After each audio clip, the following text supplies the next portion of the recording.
Hello दोस्तों, नमस्ते भाई। कैसे हैं स्टूडेंट्स आप सभी लोग? बच्चों, हैं जी। गुड इवनिंग भाई, गुड इवनिंग। कैसा महसूस कर रहे हैं भाई मेरे आप? जवाब दीजिएगा। हाँ जी। Good afternoon.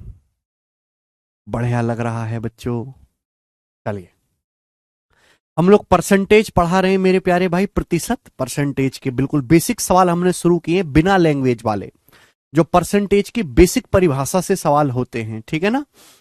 चलो बच्चों, आज की क्लास में मुझे आपको समझाना है कि परसेंटेज निकालते कैसे हैं, मल्टीप्लाइंग फैक्टर क्या होता है। ठीक है भाई? किसी संख्या को जब हम परसेंट से बढ़ाते हैं या घटाते हैं तो क्या फर्क पड़ता है। चलिए, उससे पहले मेरे दोस्तों, ये वाला सवाल, सवाल नंबर 7 रह गया था, जो मुझे करवाना है, जो सवाल यूपी पुलिस दरोगा के पेपर का है। ठीक है बच्चों? कल इस टाइप के हमने आपको 2 क्वेश्चन कराए थे, इस टाइप के मैंने 3 सवाल डाले। बिल्कुल बेसिक सवाल है, कोई इनमें दम नहीं है। प्रणाम भाई। सवाल है 3400 के 75% का, 30% के, 40% के, 20% का मान क्या होगा, ये सवाल है। देखो, हम कितनी भी कैलकुलेशन करते रहें, 3400 में क्या आता है मेरे दोस्तों? 3400 में एक संख्या छुपी होती है, 17। अब 17 कटेगा तो है नहीं भाई, 17 कटेगा तो है नहीं। 17 को कटाने के लिए नीचे बटे 17 चाहिए, वो तो है नहीं। यानी कि आंसर जो भी आएगा वो 17 से 17 से कटने वाला नंबर होगा। 17 से कौन सी संख्या कटती है? 17 से नंबर 17 × 51, 10, ये नहीं कटता। 17 × 51, 10, 17 × 102, ये नंबर 17 से कटता है। जाहिर सी बात है, ये नहीं कटेगा, ये नहीं कटेगा। तो मात्र एक ही ऑप्शन भी ऐसा है जो 17 से कट जाता है। ये सवाल का आंसर हो जाएगा मेरे प्यारे भाई। बात को समझे? तो ऐसे सवालों में मेरे प्यारे भाई, हम कभी भी पूरा सॉल्व करने की नहीं कोशिश करते, हम हमेशा ऑप्शन से सवाल को हटाने की कोशिश करते हैं। अदरवाइज तो आप सवाल जानते हैं, का को इंग्लिश में कहते हैं ऑफ। बेसिकली इसका मतलब गुणा होता है। 3400 का 75% का मतलब गुणा। अब बताओ, 75% क्या होगा? 3/4। 25% 1/4 होता है बच्चों, 75% 3/4। बात जानकर समझदार वाली है। 30% क्या होता है? 10% 1/10। 30% 3/10 का मतलब गुणा। 40% बेटे 20% 1/5, 40% 2/5। ठीक है? मल्टीप्लाई का 20%, 20% 1/5। हमको ये कैलकुलेशन बच्चों यहां से करनी थी, ये वाली कैलकुलेशन। ठीक है ना? बताओ, 5×5 = 25, 25×4 = 100, दुसाम 1000, ये आ गया ना? 5×5 = 25, 25×4 = 100, दुसाम 1000। 1000 से जब मैं 3400 को काटूंगा तो कितनी बार जाएगा? 0.34 बार जाएगा। 0.34, तो ये आएगा 0.34 गुणा, सॉरी, 1000 से जब मैं 3400 काटूंगा, सॉरी, नीचे 1000 है ना, ये 3400, 1000 से 3400 काटेंगे तो 3.4 आएगा। ये कितना है? 3×3 = 9, दूनी 18। तो 3.4 की 18 में गुणा करेंगे, कितना आएगा मेरे दोस्तों? 18×3 = 54 और 7.2, 54 में 7.2 जोड़ेंगे, 61.2। ये इसका आंसर आ गया। ये पूरी कैलकुलेशन हो गई। लेकिन पेपर में ऐसे नहीं करना है। पेपर में जस्ट आप क्या देखोगे? 17 का मल्टीपल। क्या समझ नहीं आया भाई? अगर आप ये भी नहीं समझ पा रहे तो आप कुछ भी समझने लायक नहीं है। तो समझने का ख्याल दिल से निकाल लें और अपने आप को गधा समझना शुरू कर दें। समझ में आई? ठीक है, चलिए नेक्स्ट बात।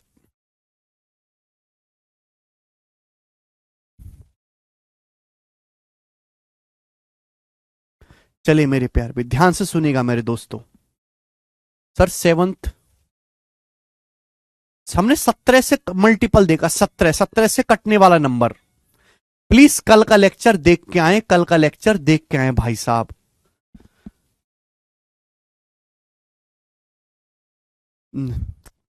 यार तुम कैसे बालक हो यार? सुनते क्यों नहीं हो यार? तुम सुनते क्यों नहीं हो कि मैं क्या कह रहा हूं? जैसे आपके सामने एग्जाम में सवाल आया, एक तो है बेसिक तरीका कि आपने मजदूरों की तरह, गधों की तरह इसको सॉल्व करना शुरू कर दिया। एक बात जानते हैं, जैसे नॉर्मल सी बात सोचो, जैसे हम किसी भी संख्या को 7 से गुणा करेंगे, से कोई नंबर है x, मैंने को 7 से गुणा किया, तो जो आंसर आएगा वो 7 से कटने वाला नंबर आएगा, आएगा कि नहीं आएगा? जैसे भी हमारे पास एक नंबर है, हमारे पास एक नंबर है 22, अगर मैं 22 को 7 से गुणा करता हूं, 7 से, तो बताओ 22 की 7 में गुणा करके क्या आएगा? 154 आएगा, 154। तो ये जो 154 आया है, ये 7 से कटने वाला नंबर है कि नहीं? क्योंकि मैंने गुणा किससे करी है? 7 से, है कि नहीं? यही सिंपल सी बात है कि ये कैलकुलेशन करनी है, का मतलब इनकी गुणा करनी, इन सब की करनी है गुणा, गुणा करनी है, गुणा गुणा। अब 3400, 3400 में मुझे दिखाई देता है 17, 17 दूनी 34। अरे 3400 मत देखा करो, 3400 को ऐसे देखा करो 17 गुणा 200। अगर मैं यहां गुणा करूंगा तो 3400 में 17 छुपा हुआ है, 3400 का बेटा है 17, तो आंसर जो भी होगा वो 17 से कटने वाला होगा कि नहीं होगा? राकेश, आंसर जो भी होगा वो 17 से कटना चाहिए कि नहीं? तो मैं केवल ये चेक करूंगा कि ऐसा कौन सा ऑप्शन है जो 17 से कटता है। तो क्या ये ऑप्शन 17 से कटता है? 17 से भाग दो, 17 × 51 और मेरे प्यार भी बच जाएगा 10, 17 छिक्का 102, ये नहीं कटेगा, ये 17 से कटता है। 61.2 अगर 17 से कट रहा है तो 61.1 बिल्कुल नहीं कटेगा, 61.4 बिल्कुल नहीं कटेगा, एक ही ऑप्शन ऐसा जो 17 से कट रहा है, ये आंसर हो जाएगा। इतनी सी बात नहीं समझ पा रहे आप कि भाई अगर किसी संख्या में 3400 से गुणा करोगे तो आंसर जो भी आएगा, 3400 का बच्चा होता है 17, वो 17 से कटने वाला आएगा। बताओ हिमांशु कैसे समझाएं इन्हें कि हम 3400 से गुणा कर रहे हैं तो 3400 में छुपा होता है 17, तो आंसर 17 से कटेगा। 17 दूनी 34,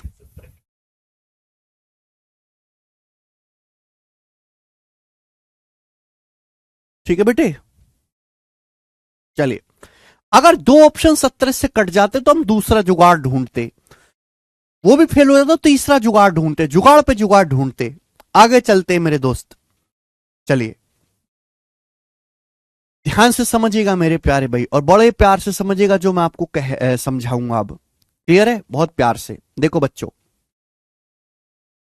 परसेंटेज क्या है जी?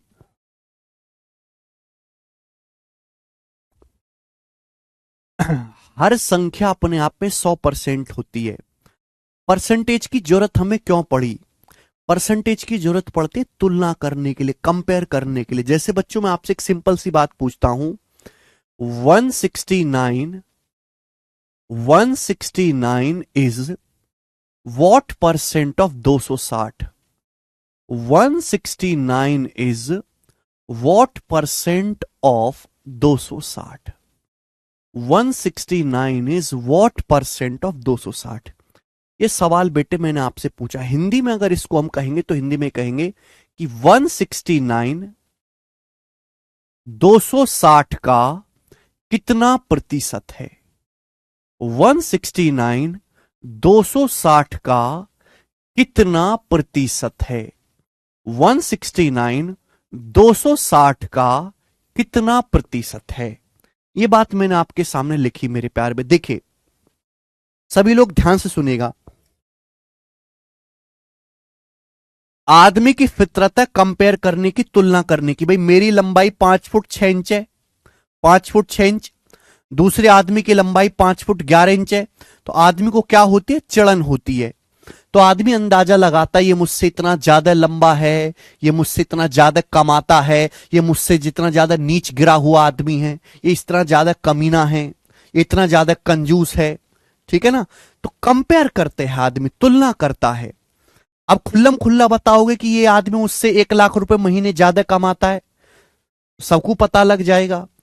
तो हमने एक तरीका सोचा परसेंटेज में जानकारी बताने का, परसेंटेज में। ठीक है जी, चलिए 169 परसेंटेज निकालने के लिए हमेशा आपको बेस की जरूरत पड़ती है। बेस यानी कि आधार, बेस यानी कि आधार।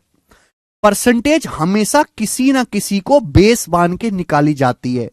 परसेंटेज हमेशा किसी ना किसी को बेस मान के निकाली जाती है। मैंने आपके सामने लिखा 71%।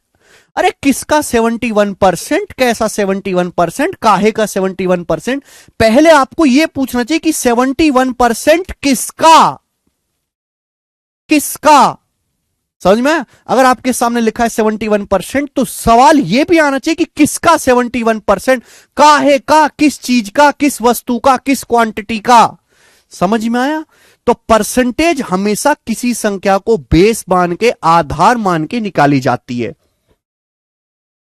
जैसे बड़ा सिंपल सा मैंने आपसे चीज पूछी कि 169 260 का कितना प्रतिशत है? 260 का 169 कितना प्रतिशत है? 260 बेस है। 260 से आपको तुलना करनी है, 260 से आपको कंपेयर करनी है। 169 जो है 260 का, किससे आप तुलना कर रहे हो? 260 का कितना प्रतिशत है? 169 260 का। समझ में आया?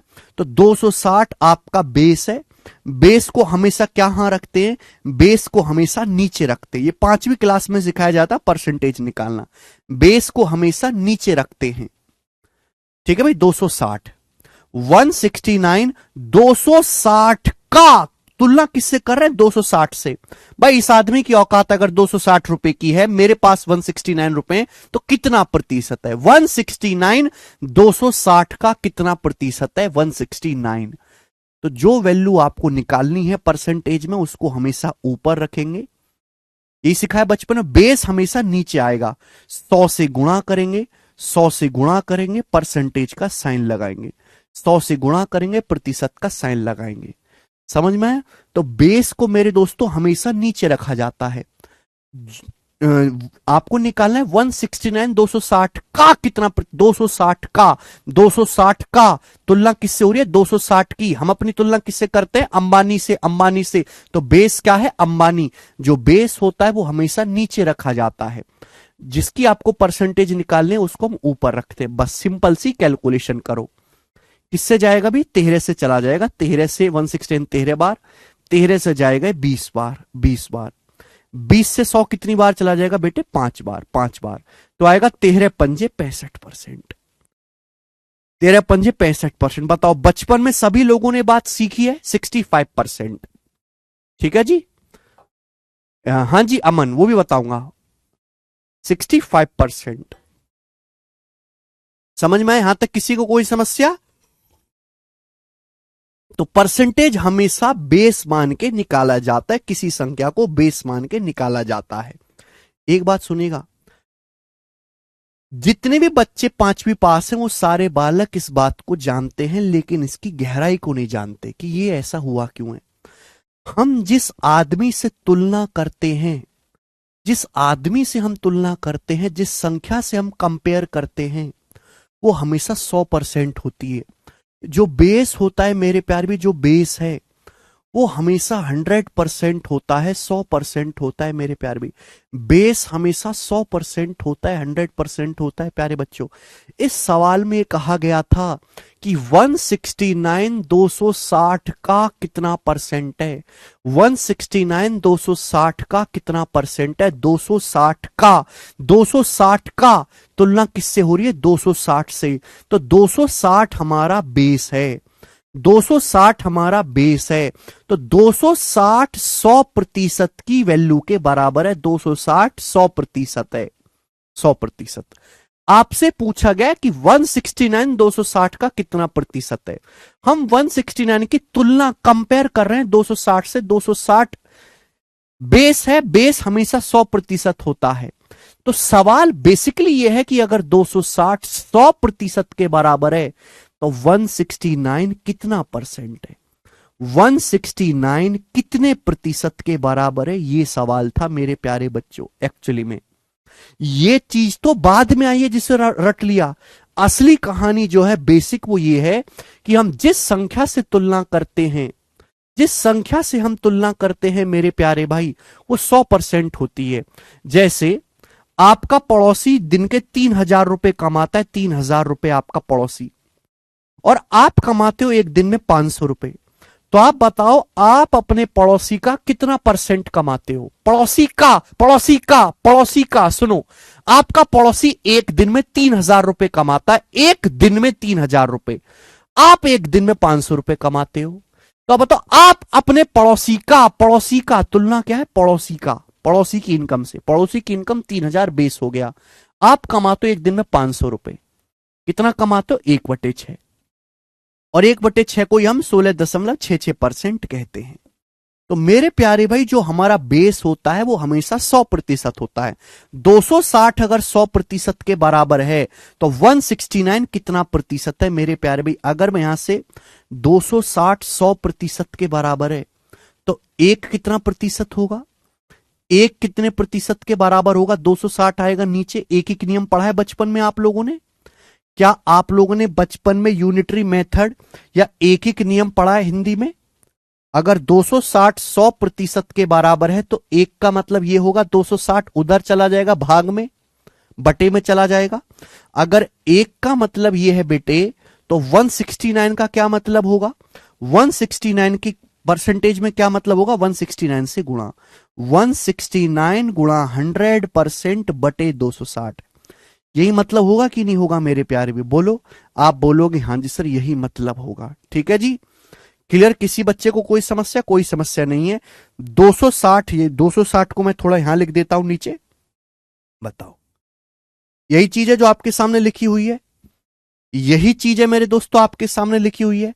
नीचे क्या आया? बेस। ऊपर जो आपको कैलकुलेशन करना है, 100 से गुणा करके परसेंटेज का साइन लगाया। सभी बच्चों को बात समझ में आई? तो बेटे ये चीज हम लोगों ने रट ली, बहुत अच्छी बात है, लेकिन इस चीज के पीछे का बेसिक ये है कि जिस भी संख्या से हम तुलना करते हैं वो हमेशा 100% होती है। कि 260 अगर 100% की वैल्यू है तो 169 कितने परसेंट की वैल्यू है, ये अपन को निकालना है। और जब आप इसकी कैलकुलेशन करेंगे मेरे प्यार भी, तो कितना आएगा कैलकुलेशन करने पर? 65% आएगा, 65%।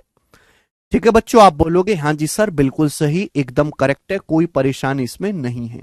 अच्छा बच्चों, हमने स्टैंडर्ड परसेंटेज ऑफ फ्रैक्शन पढ़ा है।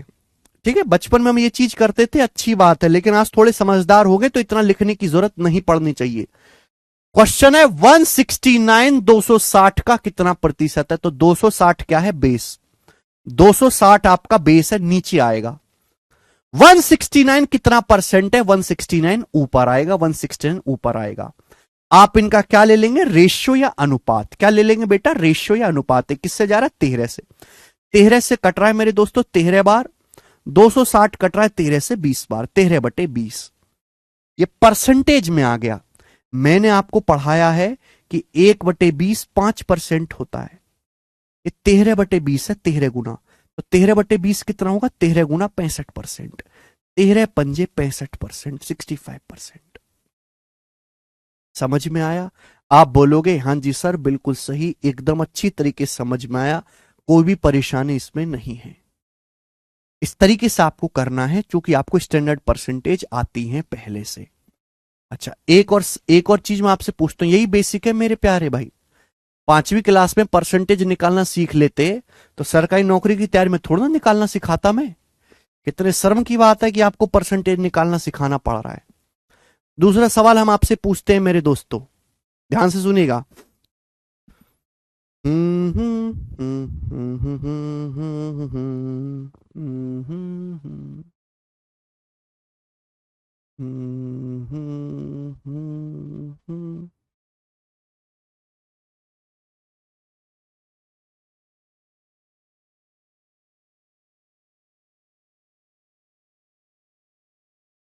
चलिए, सवाल है 259 is what percent of 175? Hindi में 259 175 का कितना प्रतिशत है? बताएं। 259 175 का कितना प्रतिशत है? सवाल है आपके सामने, 259 175 का कितना प्रतिशत है? 259 175 का कितना प्रतिशत है? 175 हमारा बेटे बेस है, 175 हमारा बेस है, ध्यान सुनिएगा। 175 क्या है? हमारा बेस, बेस है। 175 का, 175 का किसका, किसका? 175 का बेस क्या है? 175। 175 आएगा मेरे प्यारे भाई नीचे, बेस हमेशा नीचे रखा जाता है। 175 का कितना परसेंट है? 259। 259 निकालना है, 259 निकालना है, कितना परसेंट है? 259 आएगा मेरे प्यारे भी ऊपर। आपको परसेंटेज में निकालना है तो 100 से गुणा करिए, प्रतिशत का साइन लगाइए। 100 से गुणा करिए, प्रतिशत का साइन लगाइए मेरे प्यारे भाई, ठीक है ना। ये 25 से जाएगा, 25 चौका 100, 25 से जाएगा 25 सत्ते 175, 7 बार चला गया। 7 से 259 काटेंगे तो कितनी बार जाएगा बेटा? 7 21 4, 7 21 7 सत्ते 49, तो 37 चौका 148%, 148% इसका आंसर आ जाएगा, 148%। किसी बालक को इस बात को समझने में कोई शंका समस्या हुई हो, पूछ लो हमसे।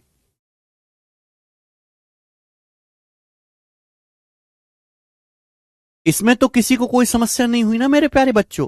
आप बोलोगे नहीं सर कोई समस्या नहीं है। बेसिक मतलब मेरे दोस्तों इसका वही है। 259 175 का कितना प्रतिशत? मैं बोलता हूं हमेशा कि बेस हमेशा 100% होता है। हम किससे तुलना कर रहे हैं? 175 से बेटे। 175 अगर 100% के बराबर है, 175 बेस है आपका, बेस हमेशा 100% होता है। 175 अगर 100% के बराबर है तो इस सवाल का मतलब यह है कि बताओ 259 कितने प्रतिशत के बराबर है?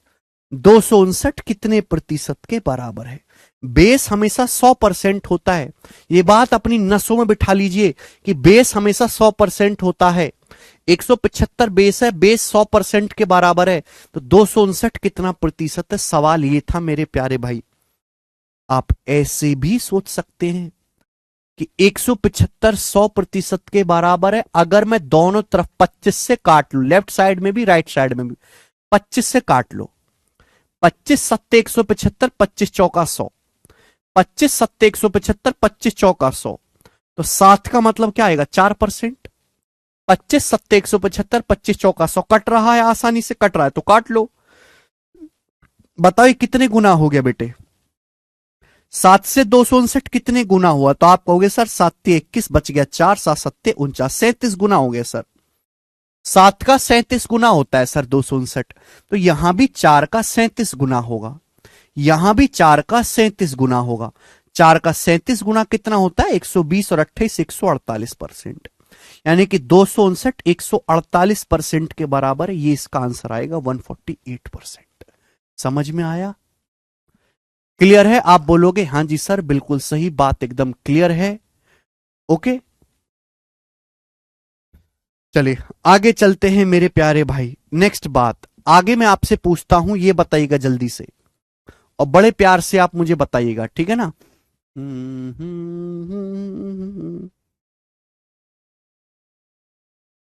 जी,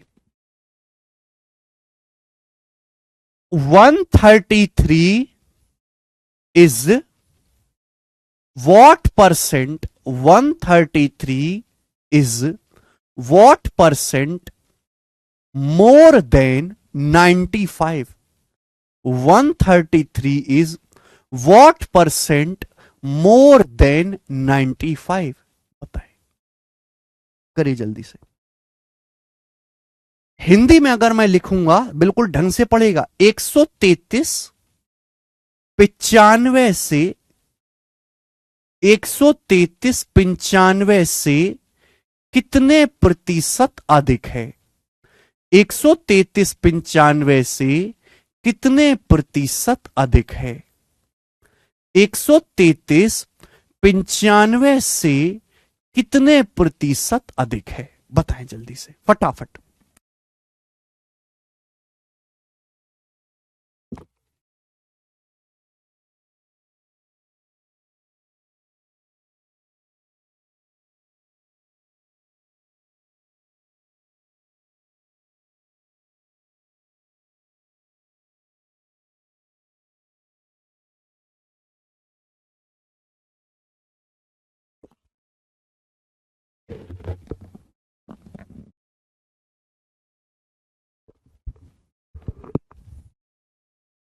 133 95 से कितने प्रतिशत अधिक है? पिछले सवाल की तरह नहीं है, बिल्कुल अलग है ये चीज। 133 95 से 133 95 से बेस क्या है? 95। बेस क्या है? 95। 133 95 से कितने प्रतिशत अधिक है? 133 95 से कितने प्रतिशत अधिक है? बताओ। 95 से कितने प्रतिशत अधिक है? 133 95 से कितने प्रतिशत अधिक है? तो बेस क्या है? 95 95। बेस क्या है मेरे दोस्तों? 95। 95 से कितना प्रतिशत अधिक है? 133। बताओ कितना ज्यादा है? 95 से 133 कितना ज्यादा है? 95 से हमारा 133 कितना ज्यादा है? घटाएंगे तो मेरे दोस्तों 38। 38 अधिक है। तो मेरे दोस्तों जो चीज आपको निकालनी है, ऊपर ये निकालना है कि 133 95 से कितना ज्यादा है। कितना ज्यादा है? 38। उसको हमेशा ऊपर लिखेंगे। कितना अधिक है? 133 95 से कितना अधिक है? 38 अधिक है। 38 अधिक है। नीचे बेस क्या है? 95। समझ में बात? आप बोलोगे हाँ जी सर बिल्कुल सी। परसेंटेज में निकालना है तो इंटू 100%।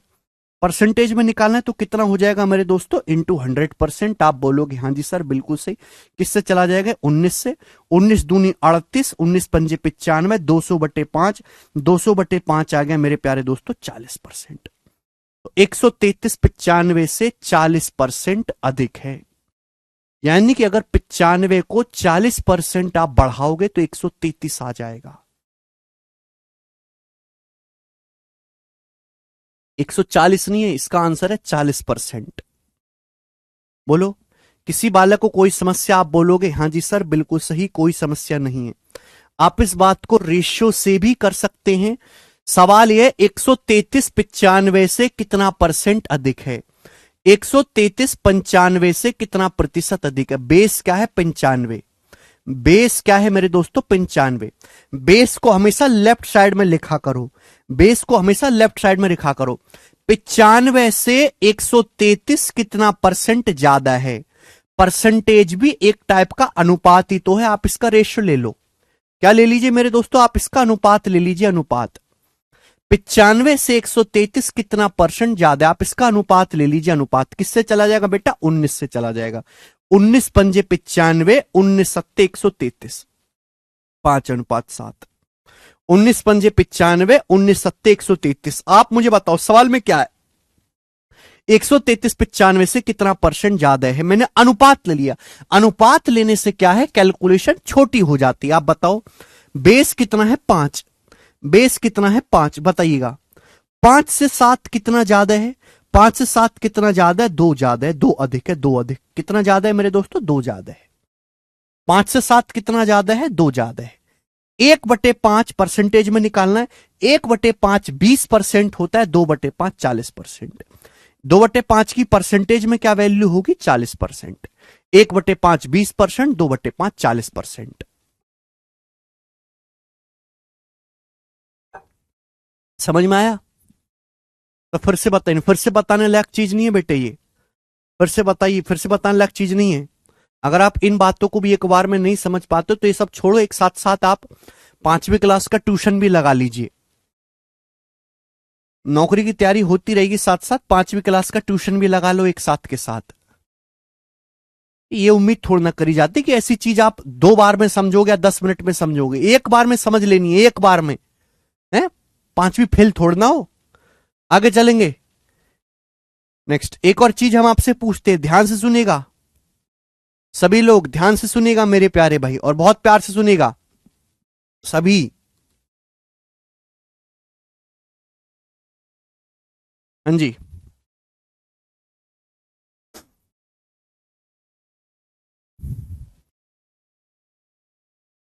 सवाल है आपके सामने।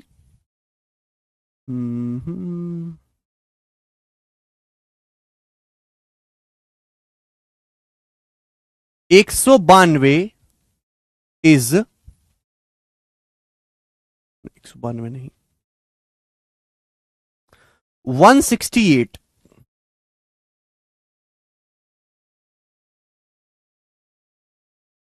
168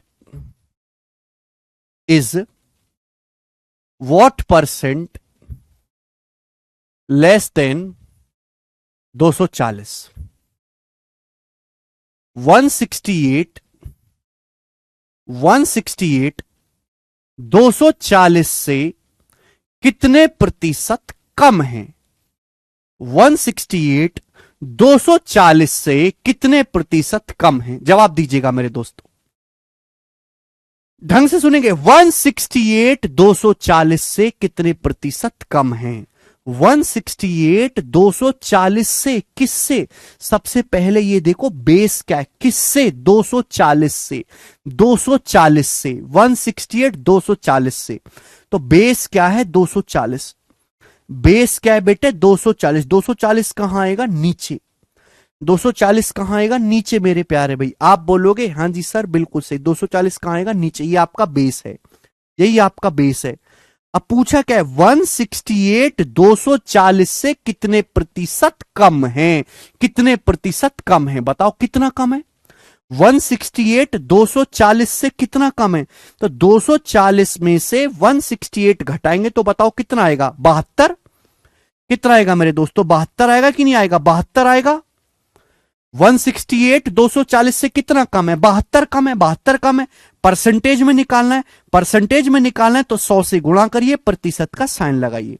परसेंटेज में निकालना है तो 100 से गुणा करेंगे, परसेंट का साइन लगाएंगे। 100 से गुणा करेंगे, परसेंट का साइन लगाएंगे। बताओ कितनी बार जाएगा ये? कितनी बार जाएगा? 0 से 0 चला जाएगा, 24 से 72 जाएगा 3 बार, 30%। 24 से 72 कितनी बार जाएगा? 3 बार, 3 2 30। तो इसका आंसर क्या आएगा? 30%। 168 240 से 30% कम है।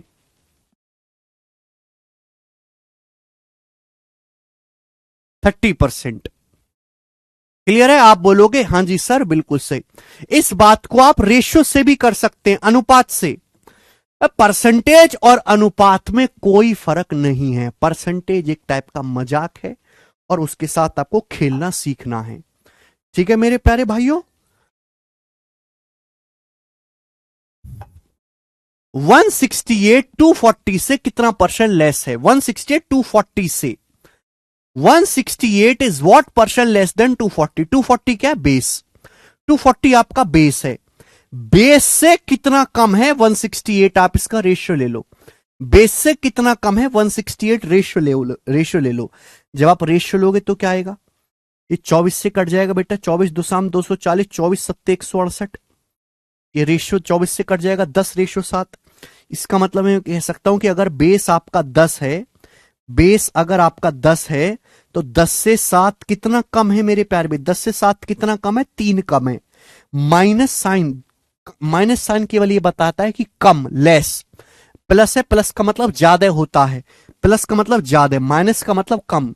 माइनस साइन इसलिए नहीं कि नेगेटिव हो गया, माइनस साइन केवल ये बता रहा है कि ये कम है। बेस से बेस है 10, 10 से 7 है हमारा, 3 कम है मेरे प्यारे भाई। आप बोलोगे हां जी सर क्लियर। कम ये शब्द लिखने में समय लगता है इसलिए माइनस का साइन लगाते हैं।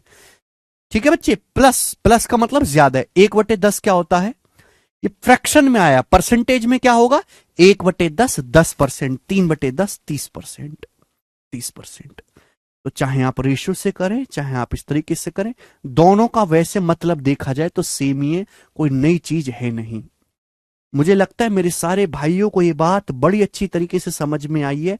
आगे चलते हैं अब नेक्स्ट, अगले कंसेप्ट की तरफ मेरे प्यार भी, अगले कंसेप्ट की तरफ चलो।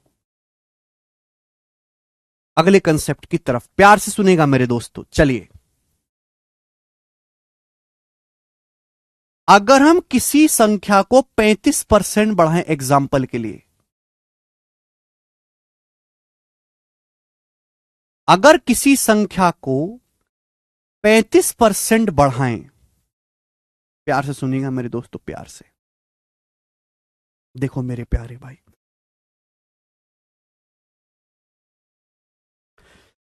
यहां मैं लिख रहा हूं इनिशियल वैल्यू, यहां बच्चों मैं लिख रहा हूं इनिशियल वैल्यू, प्रारंभिक मान, यहां मैं लिख रहा हूं फाइनल वैल्यू, अंतिम मान। ये इनिशियल वैल्यू है प्रारंभिक मान, ये फाइनल वैल्यू है अंतिम मान। हमारे पास कोई संख्या है, हमारे पास कोई संख्या है मेरे दोस्तों, मैंने इसको 35% बढ़ाया। हमारे पास कोई संख्या है बच्चों, हमने उसको 35% बढ़ाया। कितना बढ़ाया? 35% बढ़ाया। हमारे पास कोई संख्या है, हमने उसको 35% बढ़ाया। ध्यान सुनिएगा मेरे दोस्तों, जब डाटा आसान होता है तो अगर डाटा आसान है तो या तो आप 100% मान के कर लीजिए या फ्रैक्शन में भिन्न में बदल के कर लीजिए, फ्रैक्शन भिन्न में बदल के कर लीजिए। लेकिन अगर आपके पास मुश्किल डाटा होता है, कैलकुलेशन मुश्किल होती है, तो आप हमेशा फिर फ्रैक्शन में बदल के ही सॉल्व करेंगे, हमेशा फ्रैक्शन में कन्वर्ट करके ही सॉल्व करेंगे। जैसे मेरे दोस्तों, हमने किसी संख्या को 35% बढ़ाया। 35% एक बहुत आसान सी संख्या है। 35% क्या है? बहुत आसान सी संख्या है। हर चीज अपने आप में 100% होती है। हमारे पास कोई संख्या है, चुपचाप मुर्दे की तरह सुनते रहिएगा, कोई हलक से कुछ नहीं बोलेगा। हमने किसी संख्या को 35% बढ़ाया। हर चीज अपने आप में 100% होती है। हर संख्या अपने आप में 100% होती है। हर संख्या अपने आप में, हर वस्तु अपने आप में 100% होती है। अगर आप 100% को 35% बढ़ाओगे तो फाइनल वैल्यू कितनी हो जाएगी बेटे? 135%। 100% को 35% बढ़ाओगे तो फाइनल कितना हो जाएगा? 135%। बस इतनी सी बात आपको जाननी है। समझ में आया? आप बोलोगे हाँ जी सर बिल्कुल समझ में आया, कोई परेशानी नहीं है। अगर आप किसी भी संख्या को 35% बढ़ाओगे तो हर संख्या अपने आप में 100% होती है। अगर पहले संख्या का मान 100% था, तब वो संख्या कितनी हो जाएगी? अब वो संख्या खुद का 135% हो जाएगी, 135%। दूसरा रास्ता बच्चों ये भी है। बताओ 35% की फ्रैक्शन वैल्यू क्या होती है? 5% होता है 1/20। 35% कितना होता है बेटे? 35% होता है 7/20।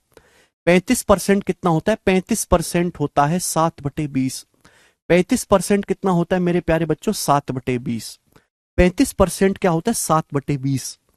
जो नीचे लिखा होता है मेरे प्यारे में, जो नीचे लिखा होता है वो हमेशा इनिशियल वैल्यू होता है। इनिशियल वैल्यू जो नीचे होगा मेरे दोस्तों, इस फ्रैक्शन में नीचे होगा, वो हमेशा इनिशियल वैल्यू होगा, प्रारंभिक मान।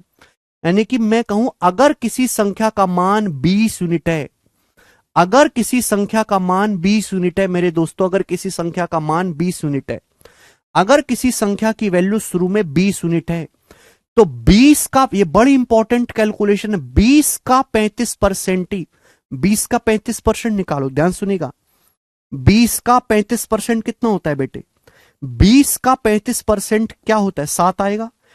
20 गुणा 35, 700% हो गया। 700% मतलब परसेंट से 2 जीरो कटेगा। 20 का 35% ही क्या होता है? 7। 20 का 35% ही मेरे प्यारे भाई 7 के बराबर होता है। 20 का 35% ही 7 के बराबर है। ऊपर क्या है मेरे प्यारे भाई? ऊपर है चेंज, बदलाव। यूपर क्या है मेरे दोस्तों? संख्या में चेंज। संख्या में चेंज यानी कि बदलाव, संख्या में चेंज। अगर किसी संख्या का मान 20 यूनिट है, 20 यूनिट, हमने संख्या को 35% बढ़ाना है, 35%, तो 20 का 35% ही मेरे दोस्तों 7 होता है। 20 का 35% ही 7 होता है मेरे दोस्तों। बढ़ाना है तो प्लस, घटाना है तो माइनस। तो अगर संख्या का मान पहले 20 यूनिट है, तो 20 को 7 बढ़ाओगे तो संख्या अब कितनी हो जाएगी? 27 यूनिट। यानी कि संख्या की इनिशियल वैल्यू और फाइनल वैल्यू, इनिशियल मान और प्रारंभिक मान का अनुपात कितना होगा? 20:27। इनिशियल वैल्यू और फाइनल वैल्यू का रेशियो कितना आएगा? 20:27। संख्या अगर पहले 20 यूनिट थी, हमने कितनी बढ़ा दी? 7 यूनिट बढ़ा दी, तो 20 और 7 क्या हो गया? 27 हो गया। आप 100% और 135% का रेशियो लोगे तो 20:27 ही आएगा। फर्क यह है कि ये परसेंट में लिखा हुआ है, फर्क यह है कि ये रेशियो में लिखा हुआ है। ये रेशियो में लिखा हुआ है, ये प्रतिशत में लिखा हुआ है। समझ में आया? आप बोलोगे हाँ जी सर बिल्कुल सही, कोई भी परेशानी नहीं है, कोई भी तकलीफ नहीं है मेरे दोस्तों। जो बेस है, जो फ्रैक्शन में नीचे, वो हमेशा इनिशियल वैल्यू होती है मेरे दोस्तों, बेस होता है, बेस। ऊपर क्या होता है मेरे दोस्तों? ऊपर हमेशा चेंज। जो भी हम चेंज कर रहे हैं, बढ़ा रहे हैं तो प्लस, घटा रहे हैं तो माइनस। फिर से एक और एग्जांपल लेते हैं, एक और एग्जांपल लेते हैं आपके सामने। ध्यान से सुनेगा बच्चों, सभी लोग ध्यान से सुनेगा। जैसे हमने किसी संख्या को 24% घटाया। हमने किसी संख्या को मेरे प्यारे भाई 24% घटाया। हमने किसी संख्या को 24% घटाया। बताओ मेरे प्यारे भाई, हमने किसी संख्या को 24% घटाया, क्या मतलब है? बताइए जल्दी से। 24% बहुत आसान डाटा है, बहुत इजी डाटा है।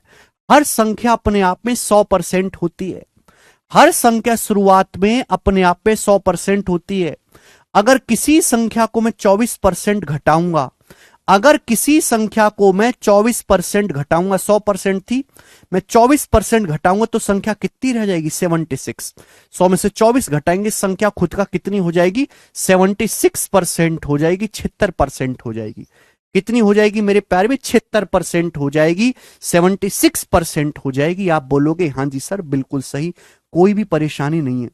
जैसे मेरे प्यारे भी आपके सामने कोई संख्या है n, सपोज कोई संख्या n है। ये जो मैं बार बार कहता हूं कि हर संख्या अपने आप में 100% होती, इसका मतलब क्या है? जैसे सपोज कोई संख्या n है, क्या है? कोई संख्या n। n को मैं ऐसे लिख सकता हूं, n गुणा 1 लिख सकता हूं। मैं आपसे कहूं n या n गुणा 1, इसमें कोई परेशानी थोड़ा ना, एक ही बात है। और 1 का मतलब ही 100% होता है। बताओ, ये दोनों एक ही तो बात है, कोई अलग थोड़ा ना है। यानी कि मेरे दोस्तों संख्या n जो है वो अपने आप में कितनी है? 100% है। संख्या n जो है वो अपने आप में 100% है। हर संख्या शुरुआत में कितनी होती है? हर संख्या जो है, हर वस्तु अपने आप में 100% होती है। अगर मैं इसको 24% कम करूंगा, 24% घटाऊंगा तो संख्या कितनी रह जाएगी खुद का? पहले 100% थी, अगर मैं 24% घटाऊंगा, 24% कम करूंगा तो संख्या क्या हो जाएगी? 100% से 24 घटाओ, यानी कि संख्या खुद का 100 में से 24 घटाएंगे, संख्या खुद का 76% रह जाएगी, संख्या खुद का 76% हो जाएगी, 76% हो जाएगी। आप बोलोगे हाँ जी सर, हम आपकी बात को बड़ी अच्छी तरीके से समझे हैं, बिल्कुल बेसिक तरीके से। किसी बालक को कोई समस्या? आप बोलोगे नहीं सर, इसमें कोई भी समस्या नहीं है। ठीक है, तो यही मैं समझाना चाहता हूं कि अगर आप किसी संख्या को 24% घटाओगे, अगर संख्या पहले 100% थी तो 100% से 24% घट के वो संख्या खुद का 76% रह जाएगी। क्लियर? किसी बच्चे को इसमें कोई समस्या? आप बोलोगे नहीं सर, कोई भी समस्या नहीं है। मैं बच्चों अगर इसको फ्रैक्शन में कहूं तो फ्रैक्शन में रेशियो में कैसे लिखेंगे? आप जानते हैं कि 4% 1/25 होता है, तो 24% क्या होगा? 6 से गुणा करेंगे, 24% होगा बच्चों 6/25। 24% की फ्रैक्शन वैल्यू होती है 6/25। चूंकि हमें संख्या को घटाना है तो माइनस, संख्या को बढ़ाना है तो प्लस, संख्या को घटाना है तो माइनस, संख्या को बढ़ाना है तो प्लस। नीचे क्या है मेरे दोस्तों? नीचे हमेशा initial value, initial value, initial value मेरे दोस्तों, इनिशियल वैल्यू, प्रारंभिक मान। यानी कि अगर किसी संख्या का मान पहले 25 यूनिट है, अगर किसी संख्या का मान 25 यूनिट है, 25 यूनिट, 25 का 24% ही, 25 का 24% ही 6 के बराबर होता है। 25 का 24% ही 6 के बराबर होता है। 25 का 24% ही 6 के बराबर होता है। 25 का 24% ही 6 के बराबर होता है मेरे प्यारे भाई। यानी कि अगर संख्या का मान 25 यूनिट है, हमने संख्या को 24% कम कर दिया तो 25 का 24% ही 6 होता है। यानी कि फाइनल संख्या कितनी रह जाएगी? 25 यूनिट में से 6 घटाएंगे तो कितना? 25 माइनस 6, 19। संख्या की वैल्यू फाइनली 19 रह जाएगी। यानी कि संख्या के इनिशियल मान और फाइनल मान का जो रेशियो होगा वो कितना होगा मेरे दोस्तों? 25:19। संख्या की इनिशियल वैल्यू और फाइनल वैल्यू का जो अनुपात होगा मेरे दोस्तों, संख्या के प्रारंभिक मान और संख्या के अंतिम मान का जो अनुपात होगा वो 25:19 होगा। मुझे लगता है मेरे सभी भाइयों को ये बात बहुत अच्छी तरीके से समझ में आ गई। अगर आप 100 और 76 का अनुपात लोगे तो यही चीज आती है। 4 से 100 काटेंगे 25 बार, 76 काटेंगे 19 बार, 25:19। क्लियर? किसी बालक को इसमें कोई समस्या, कोई दुख तकलीफ परेशानी? आप बोलोगे नहीं सर इसमें एक धेले की हमको परेशानी नहीं है। ठीक है, चलिए एक और एग्जांपल आपको समझाते हैं। हमने किसी संख्या को मेरे प्यारे भाई कितना लेते, हमने किसी संख्या को 28:4/7% बढ़ाया। अब बताओ, हमने किसी संख्या को 28 सही 4/7% बढ़ाया। हमने किसी संख्या को मेरे दोस्तों 28 सही 4/7% बढ़ाया। हमने किसी संख्या को 28 सही 4/7% बढ़ाया। क्लियर है? हमने किसी संख्या को 28 सही 4/7% बढ़ाया। तो अब बताओ उस संख्या की इनिशियल वैल्यू और फाइनल वैल्यू क्या होगी, जल्दी से बताइएगा। मैंने क्या बोला, अगर डाटा आसान है तो चाहे 100% मान के कर लो, चाहे रेशियो से कर लो, कोई दिक्कत नहीं है। लेकिन अगर डाटा इस तरीके से सड़ा हुआ है तो आप 100% मान के करोगे तो आपकी कैलकुलेशन बढ़ जाएगी। अगर डाटा इस तरीके से है, मिक्स्ड फ्रैक्शन में टिपिकल है, अगर आप 100% मान के करोगे तो आपकी कैलकुलेशन बढ़ जाएगी। तो अगर आपको कैलकुलेशन को मेरे प्यारे बच्चों कम करना है तो हमेशा ऐसे सवालों को रेशियो अनुपात से सॉल्व करेंगे। सबसे पहले इसको फ्रैक्शन में कन्वर्ट करो। आप मुझे बताओ इसकी फ्रैक्शन वैल्यू क्या होगी। हमने आपको पढ़ाया कि 14:2/7% मेरे दोस्तों क्या होता है, 1/7। तो 28:4/7% की फ्रैक्शन वैल्यू कितनी होगी मेरे दोस्तों, 2/7। आप बोलोगे हां जी सर बिल्कुल सही बात, अच्छी तरीके से समझ में आ गई, कोई भी परेशानी नहीं है। 2/7 यानी कि अगर संख्या का इनिशियल मान 7 यूनिट है, अगर किसी संख्या की इनिशियल वैल्यू 7 यूनिट है, अगर संख्या का इनिशियल मान 7 यूनिट है तो 7 का 28 सही 4/7% ही 2 के बराबर होता है। 7 का 28 सही 4/7%, 7 का अगर आप 28 सही 4/7% निकालेंगे तो 2 आएगा बेटे, कि 28 सही 4/7% होता है 2/7, 7 से 7 कट जाएगा, 2 आएगा। समझ में आए भाई साहब? आप बोलोगे हां जी सर। यानी कि मेरे दोस्तों अगर किसी संख्या का इनिशियल मान 7 यूनिट है तो संख्या 2 यूनिट बढ़ जाएगी, 7 से 2 बढ़ जाएगी तो संख्या की फाइनल वैल्यू क्या हो जाएगी, 9 यूनिट। तो इनिशियल वैल्यू का और फाइनल वैल्यू का रेशियो कितना होगा, 7:9। इनिशियल वैल्यू का और फाइनल वैल्यू का अनुपात क्या होगा मेरे दोस्तों, 7:9। समझ में आए? किसी बच्चे को कोई दुख तकलीफ परेशानी समझ में आए? यहां तो मैं आपको ये चीज समझाना चाहता हूं कि भाई अगर डाटा आसान है तो हम 100% मान के कर लो, चाहे रेशियो से कर लो, लगभग कैलकुलेशन बराबर रहेगी। लेकिन अगर डाटा इस तरीके से सड़ी हुई परसेंटेज में आए तो हमेशा फ्रैक्शन में कन्वर्ट करके उसको हम रेशियो से ही सॉल्व करेंगे। यहां अगर आप 100 मान के सवाल करने लगे तो आपकी कैलकुलेशन बहुत बढ़ जाएगी, कि हमको सवाल नहीं सॉल्व करना है, हमको कैलकुलेशन भी कम करना सीखना है। ठीक है बच्चों, क्या आपको ये बात समझ में आई? आप बोलोगे हां जी सर।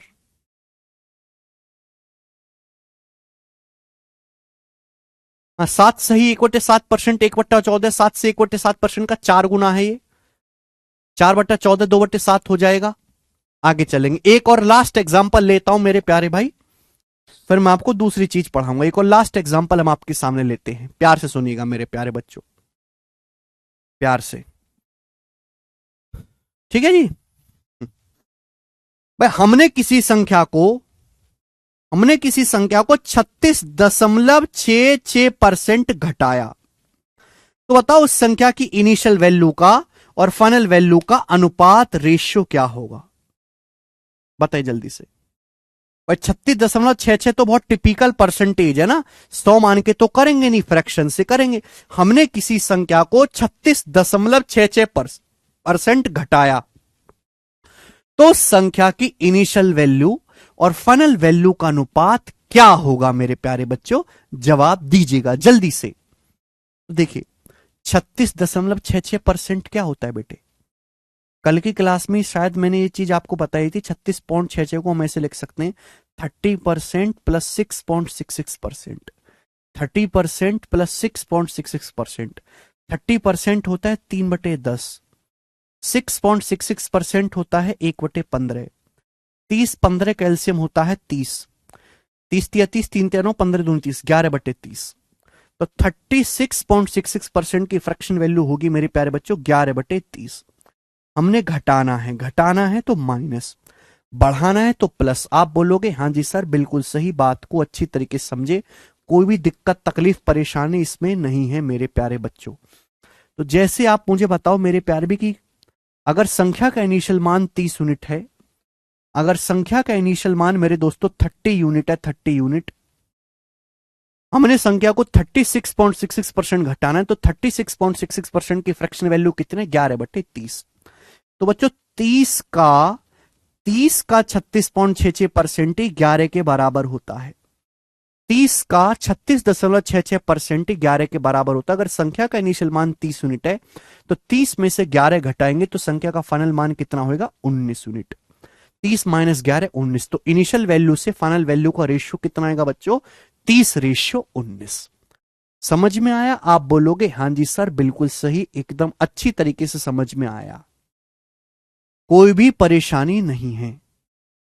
ठीक है बच्चे, यहां तक किसी स्टूडेंट को कोई समस्या? आप बोलोगे नहीं सर कोई समस्या नहीं। आगे चलते हैं। अब ऐसे लिखा हुआ है मेरे प्यारे भाई कि ए इज कितना कर लेते हैं, A is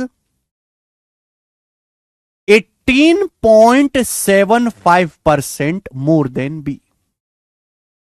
a is 18.75% more than B.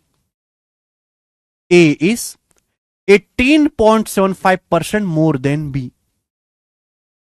ठीक है भाई, एक नहीं दो संख्याएं। ए जो है हिंदी में लिखेंगे ए बी से 18.75% ज्यादा है। हिंदी में लिखेंगे ए बी से 18.75% अधिक है। बच्चों अगर ये लाइन लिखी हुई है तो आप मुझे ये बताएं कि ए से बी का अनुपात क्या होगा, ए से बी का रेशियो क्या होगा, जल्दी से बताएं। ए बी से 18.75% ज्यादा है। अगर ये लाइन लिखी हुई है तो आप मुझे बताओ ए बी का रेशियो क्या होगा, ए बी का अनुपात क्या होगा, जल्दी से बताएं।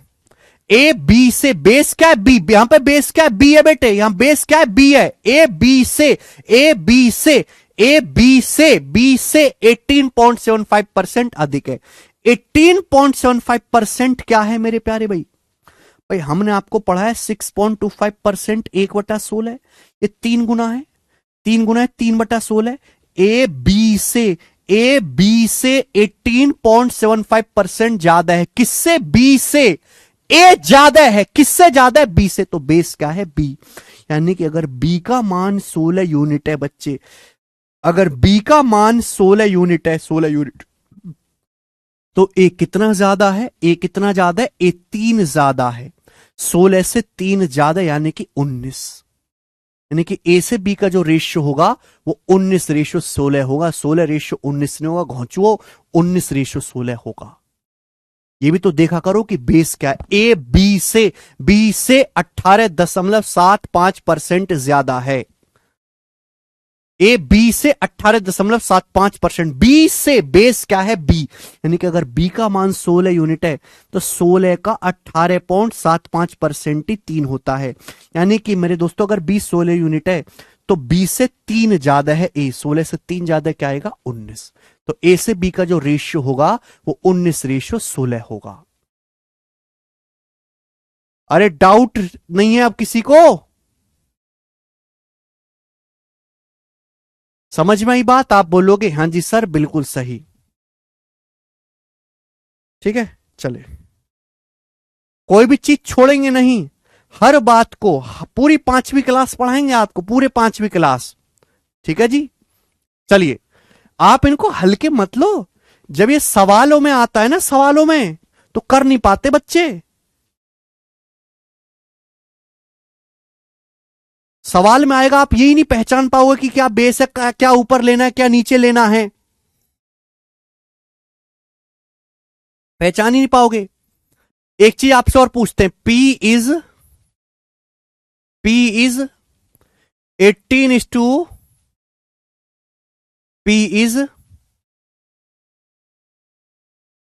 18 इज टू या ये कर लेते हैं, P is 28 is to 1/3% less than Q।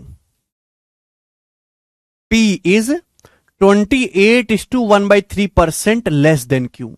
तो आप मुझे बताओ P से Q का अनुपात क्या होगा, जल्दी से। ये लाइन लिखी हुई है, बताएं। P is 28 is to 1/3% less than Q। P जो है वो Q से 28 सही 1/3% कम है। P Q से 28 सही 1/3% कम है। P is 28 is to 1/3% less than Q।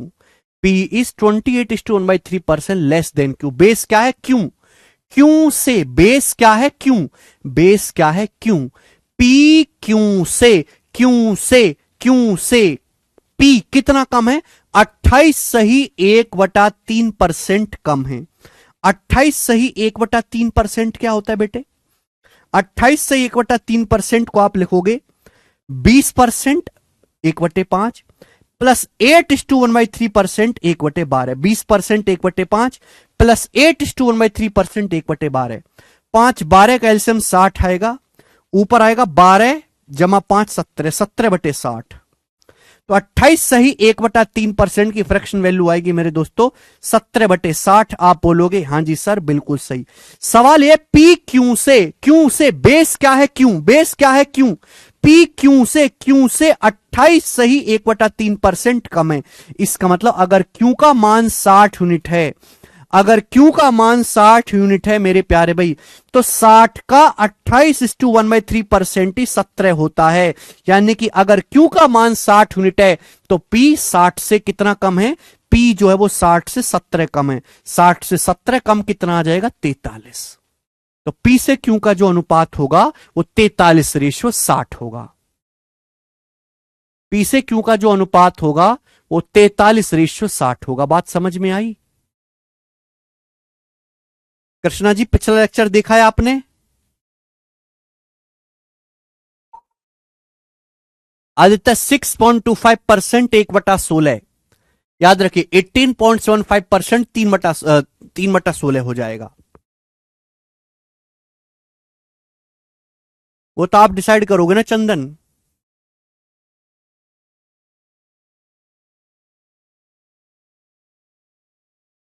अगर किसी बच्चे ने एक भी लेक्चर मिस कर दिया है तो समझ ही नहीं पाएगा। इतना डिटेल में आपको पूरे भारत में और कहीं भी जानने को नहीं मिलेगा, गारंटी है मेरी, गारंटी है। हिंदी में ही तो बोल रहा हूं दिनेश, हिंदी में ही तो बोल रहा हूं। हिंदी बहुत कंफ्यूजिंग है। अगर आप परसेंटेज के सवालों को हिंदी में उसमें पढ़ोगे ना बहुत कंफ्यूज हो जाओगे। इंग्लिश में आदत डालिए पढ़ने की, सब उल्टा सीधा लिखा होता है हिंदी में। अरे 28 सही 1/3% को मैंने लिख दिया 20% प्लस 8 सही 1/3%। बोला तो था। अरे बोली गई बात को ही समझा करो भाई, हर चीज को लिख के थोड़ना बताना है। बोली गई बात को ही समझ जाया करो, हर चीज को लिख के थोड़ना बताना है। 20% 1/5, 8 इज टू 1/3% 1/12। 1/5 में 1/12 जब हम जोड़ेंगे तो कितना आएगा मेरे दोस्तों? जोड़ने के 17/60 आ गया। 17/60 बस इतना ही तो करना था।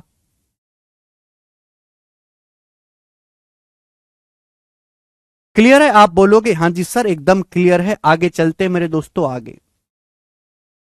ये बात सभी को समझ में आई है? हाँ जी।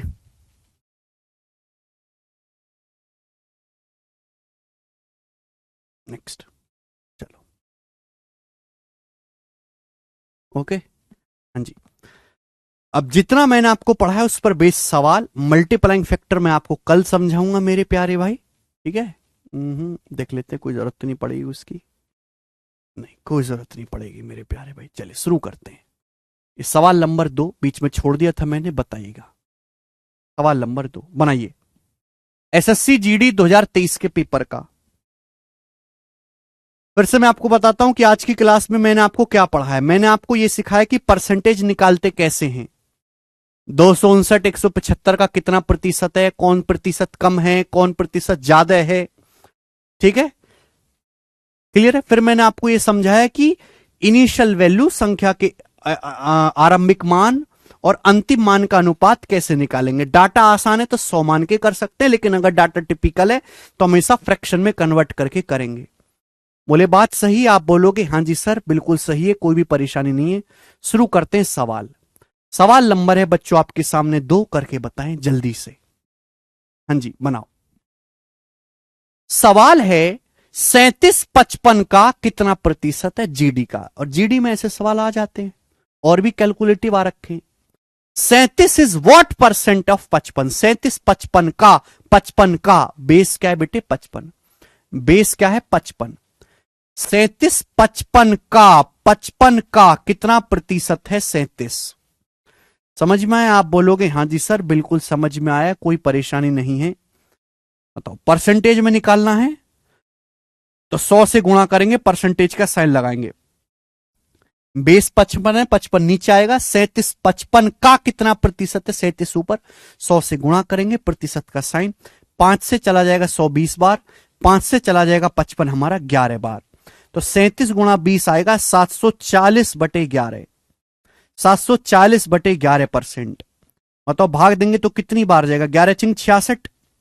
66 के बाद कितना बचेगा? 8 बचेगा। 8 0 11 7 77, तो 67 पॉइंट। तो 67 पॉइंट आएगा, आगे करने की जरूरत नहीं है, एक ही ऑप्शन है। 67 पॉइंट समथिंग आएगा पहला ऑप्शन। ठीक है भाई? आगे नहीं करना है बच्चों भाग। मुझे पता है 11 7 77 जाएगा, यानी कि 67 दशमलव आएगा, पहला ऑप्शन उत्तर है। ठीक है चलिए एक ही सवाल करवा रहे हैं हम इस टाइप का, ये बताएं। सवाल नंबर 8। 12 किलोमीटर का 34% क्या है? 12 किलोमीटर का 34% क्या है? देखिए बच्चों इस सवाल में जो नंबर है 408 408 हर जगह सेम है, यानी कि केवल 0 का फर्क है, पूरा करना पड़ेगा। 12 किलोमीटर का 34% क्या है? और आंसर बताना सेंटीमीटर सेंटीमीटर सेंटीमीटर में आपको आंसर बताना है। सबसे पहले आप मुझे बताओ कि 12 किलोमीटर होता क्या है? बेटे 1 किलोमीटर में 1000 मीटर होते हैं, 1000 मीटर, ये बात तो जानते हो। 1 किलोमीटर में 1000 मीटर होते हैं। 1 मीटर में 100 सेंटीमीटर होते हैं, सेंटीमीटर। तो 12 किलोमीटर का मतलब 12,000 मीटर, ये आ गया मीटर में। 1 मीटर में 100 सेंटीमीटर होते हैं, तो 12,000 मीटर को भी सेंटीमीटर में अगर बदलना है तो 100 से गुणा करेंगे, ये आया सेंटीमीटर, ये सेंटीमीटर में आ गया। मुझे क्या निकालना? इसका 34% का मतलब गुणा इस लंबाई का 34% निकालना है। 34% मतलब 34% से गुणा कर दीजिए। मेरे प्यार में परसेंट से 2 जीरो कट जाता है, ये 2 जीरो खत्म हो गया परसेंट से, मैं बता चुका हूं। अब आप देखो, आप गुणा करिए कुछ भी, 12 की गुणा होनी है 34 में, गुणा करोगे तो एंड में तो 3 जीरो आएगा। जब यहां पर 3 जीरो है तो आंसर के एंड में भी 3 जीरो आएगा। एक ही ऑप्शन ऐसा है जिसके एंड में 3 जीरो है, ये आंसर हो जाएगा। मुझे आगे पूरी कैलकुलेशन की कोई जरूरत नहीं है। मैं आपको यह सिखाऊंगा कि पूरी कैलकुलेशन ना करके जब हमारे पास ऑप्शन होते हैं तो ऑप्शन का इस्तेमाल करना सीखो। साथ के साथ थोड़ी तकलीफ होगी आपको समझने में, लेकिन वो तकलीफ धीरे धीरे धीरे धीरे जब आप अडॉप्ट करते रहोगे तो आपकी स्पीड अपने आप ऑप्शन से एलिमिनेट करने वाली बन जाएगी कि भाई मैं क्यों गुणा करूं, मुझे गुणा करना ही नहीं है। 12 की 34 में गुणा होती रहेगी, 12 में 1000 है, 3 जीरो आ रही है एंड में, तो आंसर के एंड में 3 जीरो आएगा, यही आंसर होना चाहिए। गुणा करने का समय ही नहीं है, ना करनी है। आगे चलते हैं बेटे, नेक्स्ट सवाल नंबर है 9 आपके सामने, करो। चलिए ये भी जीडी के पेपर का पूछा हुआ सवाल है, हालांकि थोड़ा पुराना है, करो।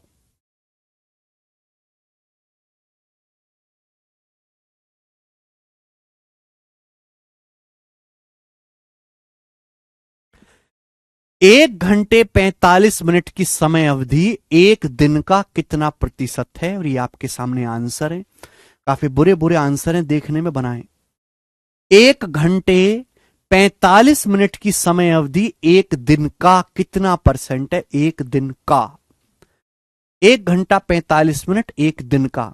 वैसे तो आपके हिसाब से एक दिन में 12 घंटे होते, लेकिन जो हमारा सवाल है, दिन माना जाता है, दिन जमा रात, पूरा 24 घंटे का एक साइकिल। तो यानी कि ये जो हमारे सवाल होते, एक दिन का मतलब होता है 24 घंटे। तो क्वेश्चन ये कहा गया है कि 1 घंटा 45 मिनट एक दिन यानी कि 24 घंटे का, 24 आवर्स का कितना प्रतिशत है? तो बेस क्या है बेटे? बेस है 24 घंटे। 24 घंटे का कितना प्रतिशत है? 1 घंटा 45 मिनट। 1 घंटा प्लस 45 मिनट। देखो, ऐसा नहीं हो सकता कि ये तो आपने घंटों में लिखा है और ये यहां मिनट में चल रहा है। इसको भी आपको घंटे में बदलना पड़ेगा। आप जानते हैं कि 1 घंटे में 60 मिनट होते हैं। कितने मिनट होते हैं? 60 मिनट। तो अगर मुझे 1 मिनट निकालना, तो 1 मिनट में कितना घंटा होता है? 1 मिनट कितना आएगा? 60 उधर जाएगा, 1/60 घंटे। 1 मिनट का मतलब क्या होता है? 1/60 घंटे। तो बेटे ये है 1 घंटा 45 मिनट। 45 मिनट को अगर घंटे में बदलना है, 45 मिनट को अगर घंटे में बदलना है, तो 60 से भाग देना पड़ेगा। बात को समझे? अगर 45 मिनट को घंटे में बदलना है, मिनट को घंटे में बदलना है, तो 60 से भाग देना पड़ेगा। अरे बात को समझे भाई? क्यों नहीं समझ रहे तुम लोग? कैसे खून चूसने में लगे हो मेरा है? 1 घंटा प्लस 45 मिनट, मिनट को घंटे में बदलना है तो 60 से भाग दे दीजिए। कर देंगे? आप बोलोगे हाँ जी सर। ये किससे चला जाएगा? 15 से। 15 तिया 45, 15 चौका 60। अब 1 घंटे में 3/4 जोड़ेंगे, एक में 3/4 जोड़ेंगे तो कितना आएगा? 7/4 घंटे। कितना आ गया बच्चे? 7/4 घंटे। तो 1 घंटे 45 मिनट का मतलब 7/4 घंटे हो गए। एक ही यूनिट होनी चाहिए। या तो सबको घंटे में बदल लो या फिर सबको मिनट में बदल लो, तो भी सेम रहेगा बेटा। आप ऐसा नहीं कि आप ऐसे ही करो जैसे मैंने किया। आप घंटे को भी मिनट में बदल सकते, लेकिन वहां थोड़ी कैलकुलेशन ज्यादा बढ़ जाएगी। श्वेता कह रहे हैं सर नहीं समझ में आया। श्वेता, पहले आप कमेंट में अपने मुंह से ये बोलो कि मुझे सर 1 घंटे 45 मिनट को, मुझे 45 मिनट को 3/4 घंटे लिखना नहीं समझ में आया। पहले आप ये लिखो कमेंट में, ठीक है? फिर आप उधर से कोने में आपके पापा होंगे, पापा को बुला लो और उनको वो कमेंट दिखा दो जरा। पापा से बोलना कि चप्पल साथ लेके आए, जरूरत पड़ेगी उन्हें।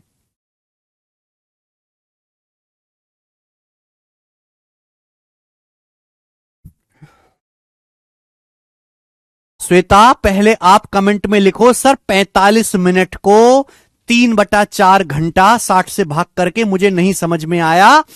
ये बात पहले कमेंट में लिखो आप, फिर पापा को बुला लो उधर कोने से और उनको दिखाओ मोबाइल में, किस देखो पापा लिखा मैंने।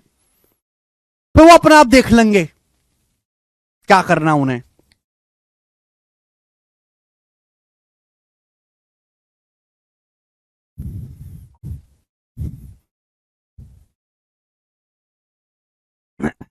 थोड़ी तो शर्म आती होगी तुमको, थोड़ी तो शर्म होगी हैं? अगर मिनट को घंटे में बदलना है तो 60 से भाग देना पड़ता है, बात खत्म। 1 घंटे में 60 मिनट होते हैं। मैं आपसे कहूं 30 मिनट, 30 मिनट का मतलब क्या होता है? आधा घंटा। 30 मिनट को आधा घंटा कैसे कहेंगे? 30 को 60 से भाग दे देंगे, 30 को 60 से भाग देंगे, आधा घंटा। तो मेरे दोस्तों 1 घंटा 45 मिनट, 1 घंटा 45 मिनट का मतलब होता है 1 घंटा प्लस 45 मिनट, ये मतलब होता है बेटे, प्लस है। मिनट को अगर घंटे में बदलना है तो 60 से भाग देना होगा। तो बेटे 1 घंटा प्लस 45/60 क्या होगा? 15 से चला गया, 15 तिया 45, 15 चौका 60, 3/4 घंटे। अब एक में 3/4 जब मैं जोड़ूंगा तो 7/4 घंटे आ गया। बताओ, 1 घंटा प्लस 45 मिनट का मतलब 3/4 घंटा, दोनों को जोड़ूंगा तो 7/4 घंटा है? ये लोग आरट वाले हैं, आरट वाले नहीं है बेटे, ये लोग बर्बादी वाले हैं। तो ये बोला गया 1 घंटा 45 मिनट एक दिन का कितना परसेंट है? मेरा पेशेंस की सीमा देख रहे हो तुम, मेरा पेशेंस धीरज देख रहे हो तुम, कितना कंट्रोल है मुझे। अगर आप में से किसी बालक को कहूं कि पढ़ाओ जरा, तो 2 मिनट के अंदर तलवार निकाल 1 घंटा 45 मिनट, एक दिन मतलब 24 घंटे का कितना परसेंट है? ठीक है भाई, तो दिन मतलब बेस क्या है? 24 घंटा, वो नीचे आएगा मेरे प्यारे भाई। 1 घंटा 45 मिनट का मतलब होता है 7/4 घंटे। 1 घंटे 45 मिनट का मतलब होता है बच्चों 7/4 घंटे। परसेंटेज में कितना? परसेंटेज में निकालना है तो इंटू 100%। परसेंटेज में निकालना है तो 100 से गुणा करेंगे, परसेंटेज का साइन। नीचे हम बेस रखेंगे, ऊपर मेरे दोस्तों 7/4 घंटा, परसेंटेज में 100%।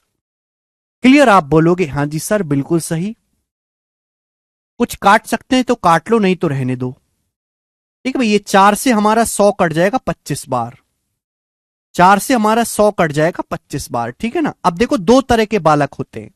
एक बालक तो ऐसे कैलकुलेशन करेगा कि वो पहले 7 की 25 में गुणा करेगा, 25 सत्ते 175, फिर 175 को भाग देगा 24 से। 175 को भाग देगा 24 से। मैं थोड़ा दूसरे टाइप के बालकों पे जाना चाहता हूं, ऐसे तो कर ही सकते हो। मुझे केवल ये चेक करना है कि 7 तो सेम है, दशमलव के बाद क्या आएगा। मेरे को केवल ये चेक करना है कि दशमलव के बाद क्या आएगा, वही मेरा आंसर होगा। मैं आपको लगभग कैलकुलेशन सिखा रहा हूं। 7 गुणा, अब आप देखो, 7 को 24 से भाग देना मुश्किल है, लेकिन मेरे दोस्तों 25 को तो 24 से भाग दे सकते हो ना। ये 25 है, ये नीचे 24 है। 25 को जब मैं भाग दूंगा 24 से, तो 24 एकम 24, क्या बचेगा? 1। 1 + 1/24, 1 + 1/24 ये बचेगा। ऐसे लिख सकता हूं मैं भाई। ये था 7 गुणा 25/24। मैंने गुणा नहीं करी। जब मैं 25 को भाग दूंगा 24 से, तो क्या होगा मेरे दोस्तों? 24 एकम 24, 1 बच जाएगा, 1 + 1/24 ही हो जाएगा। आप बोलोगे हाँ जी सर। भाई 7 की यहां गुणा होगी तो 7 एकम 7 आएगा, 7 एकम 7 तो आएगा 7 + 7/24 ये आएगा मेरे प्यारे भी। आप बोलोगे हाँ सर आना तो यही है। ठीक है मेरे प्यारे बच्चों, आप बोलोगे हाँ जी सर आना तो यही है।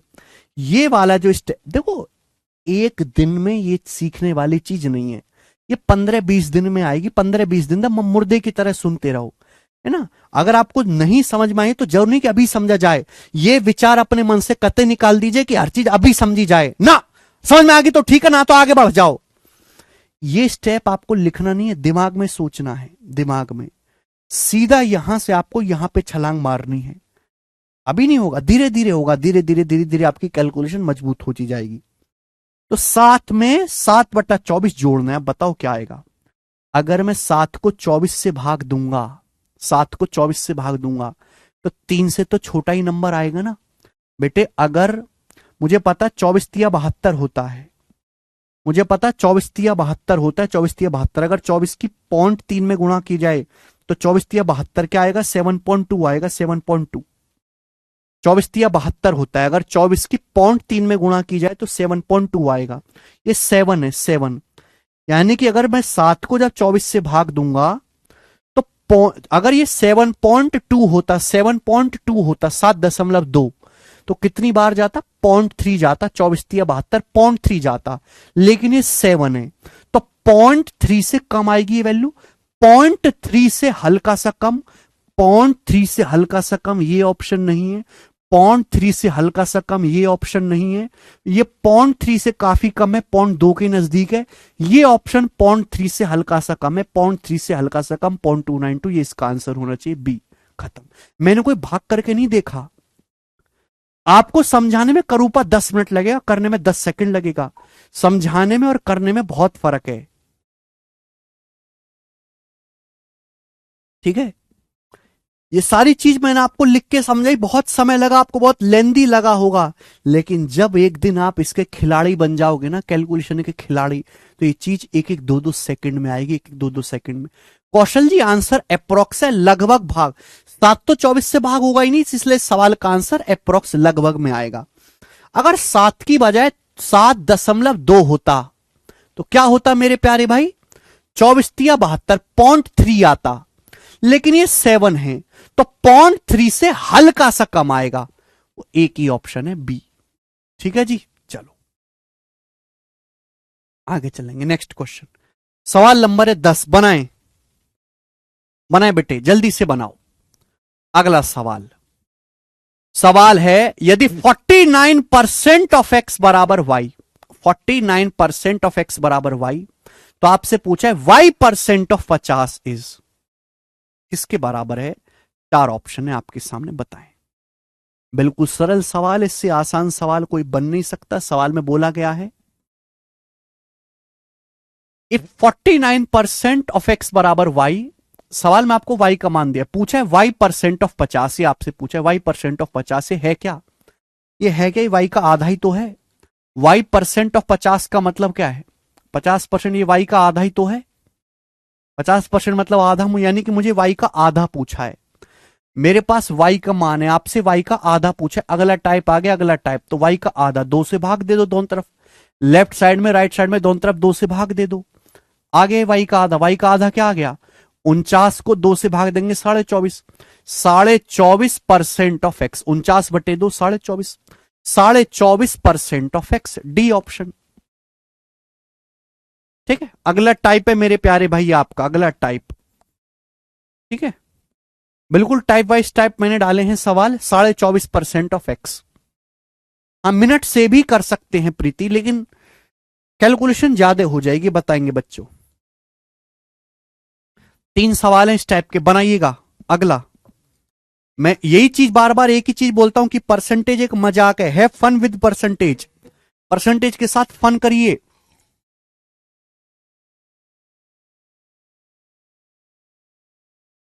सवाल है 5% ऑफ ए बराबर बी। क्वेश्चन है आपके सामने 5% ऑफ ए बराबर बी, ये है आपको दिया। मैं यहां पे लिख के बता देता हूं, लिख के बता देता हूं, वैसे बताना नहीं चाहिए मुझे। 5% ऑफ ए बराबर बी, ये सवाल में दिया है। 5% ऑफ ए बराबर बी। इंग्लिश में पढ़ेंगे, इंग्लिश में, हिंदी में सब घुचड़ पुचड़, सब गड़बड़ होता है हिंदी में। हिंदी में पता ही नहीं चलता क्या है। 5% ऑफ ए बराबर बी, आपसे पूछा क्या है? आपसे पूछा b% of 20, b% of 20 same.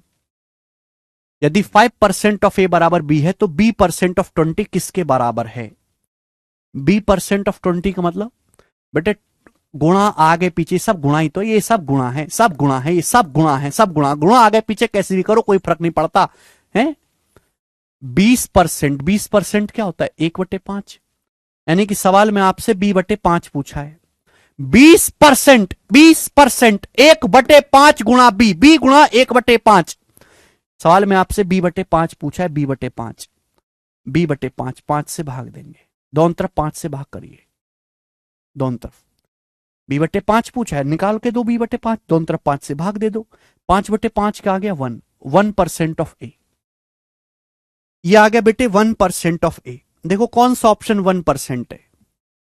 पहला है 20% ऑफ a/2, 2 से 20 10 बार जाएगा, 10% ऑफ ए। 50% ऑफ a/20, 20 से 50 2.5 बार जाएगा, ये बटे है। 2 से 50 25 बार जाएगा, ये नहीं है। 20% ऑफ a/20, 20 से 20 कट जाएगा, ये 1 आएगा, 1% ऑफ ए, ये आंसर है। डी ऑप्शन है 1% ऑफ ए, ये आंसर है।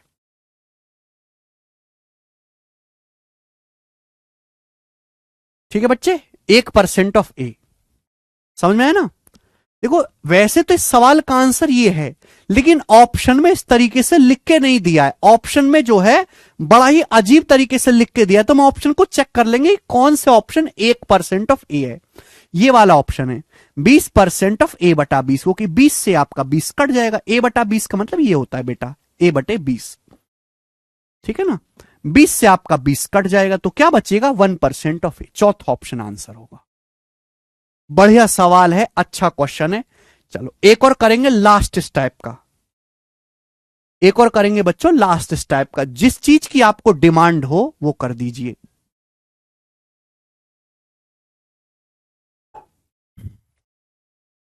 जी,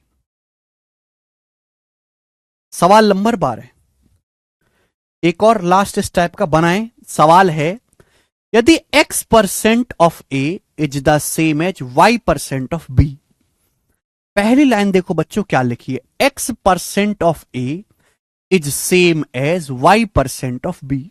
देखिए बच्चों, x% of A is same as का मतलब बराबर, x% ऑफ ए बराबर है y% of B, y% of B. Clear है? तो आपसे पूछा है z% of B will be, z% of B क्या होगा, ये आपसे पूछा गया। आपसे क्या पूछा गया बच्चों? z% ऑफ बी क्या होगा। क्लियर है? चलिए, सवाल में जो दिया गया है वो ये दिया गया कि x% ऑफ ए सेम है y% ऑफ बी। आपसे पूछा है z% ऑफ बी क्या होगा। z, आपको z% चाहिए बेटे, ये तो y% है, आपको y तो चाहिए नहीं, आपको z चाहिए। तो y को यहां से ले जाओ, y को यहां से छुटा लो, y यहां क्या है, गुणा में है। जब यहां y गुणा में है, जब ये लेफ्ट साइड आएगा तो भाग में आ जाएगा। आप बोलोगे हाँ सर ये लेफ्ट साइड आएगा तो भाग में आ जाएगा, आ जाएगा। आप बोलोगे हाँ जी सर मुझे z% ऑफ b चाहिए। z% ऑफ b मतलब दोनों तरफ z से गुणा कर दो, दोनों तरफ z से गुणा कर दो, z से आ गया z% ऑफ b। z से राइट साइड में गुणा हुई है तो लेफ्ट से भी गुणा होगी, दोनों तरफ गुणा होगी। आ गया बेटा, z% ऑफ b आ गया। z% ऑफ b किसके बराबर आ गया? zx/y% of a, zx/y% of a, ये आंसर है। समझ में आई? यानी कि जैसा आपको लेफ्ट साइड में करना है बिल्कुल वैसा ही राइट साइड में ही करना है। समझ में? हर चीज का मतलब गुणा होता है भाई। जब हम आपके सामने ये लिखते हैं ना z% ऑफ b, तो इसका मतलब ये होता है z गुणा 1% गुणा b। अब गुणा तो बच्चों कैसे भी कर लो, चाहे z की b में गुणा कर लो, चाहे b की 1 में कर लो, चाहे 1 की b% में कर लो, फिर z में कर लो। गुणा कैसे भी करो आगे पीछे सेम ही रहेगा। अंकित जी हिंदी में ही बताया है मैंने आपको, हिंदी में। इसमें क्या ऐसा डाउट है जो आपको आया है, मुझे ये बताओ कौन सा डाउट है? हिंदी में ही है। इफ यदि x% ऑफ ए का x% सेम है y% ऑफ बी के y% के, तो आपसे पूछा z% ऑफ बी क्या होगा और कितनी हिंदी चाहिए?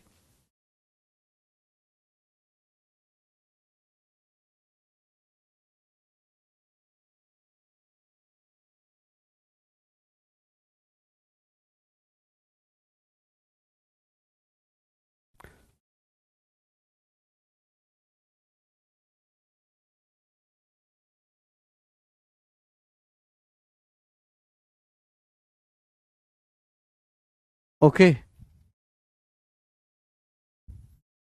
बचेगा परसेंटेज कब खत्म होगा? अरे भाई सुजीत अभी तो शुरू भी नहीं हुआ, तुम खत्म करने की बात कर रहे हो, अभी तो शुरू भी नहीं हुआ सही से। ठीक है, चलो तो देखो इस टाइप के मैंने आपको 3 क्वेश्चन कराए, 1 फिर 2 फिर 3, तीनों एक ही बेस्ड सवाल हैं। मैं इसलिए प्रैक्टिस ज्यादा करवाता हूं जिससे कि आप समझ में आए। जैसा लेफ्ट साइड में जो सवाल की डिमांड है वो पूरा करिए बस। ठीक है ना? जैसे आपको इस सवाल में पहला मैंने सवाल लिया था, आपको क्या दिया था? y का मान दिया था, जबकि आपसे पूछा क्या था? y% ऑफ 50, यानी कि 50% मतलब आधा, y का आधा पूछा था तो हमने दोनों तरफ आधे से भाग दे दिया। जो चीज हमसे पूछी जाएगी हम वही करेंगे, अपने हिसाब से काम नहीं करना, सवाल के हिसाब से काम करना है। अरे भाई क्या तकलीफ हो गई आपको?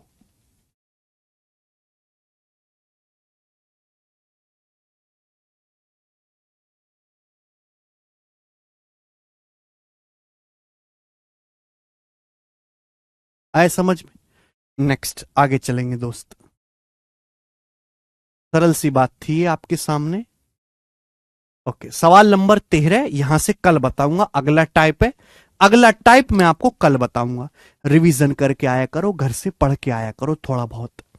ठीक है, अब जैसे मैंने आपको बेसिक पढ़ा दिया है, आगे के सवाल को शीट डाउनलोड करके खुद से करने की कोशिश करो, खुद से। ठीक है भाई? ऐसा नहीं कि आप ब्लैंक माइंड से आ गए, सीट डाउनलोड कर लो नोट्स वाले सेक्शन से और खुद से पहले उनको करके आया करो एक दिन। ठीक है, चलिए कल मिलते हैं, अब नया टाइप करवाएंगे कल। बाय।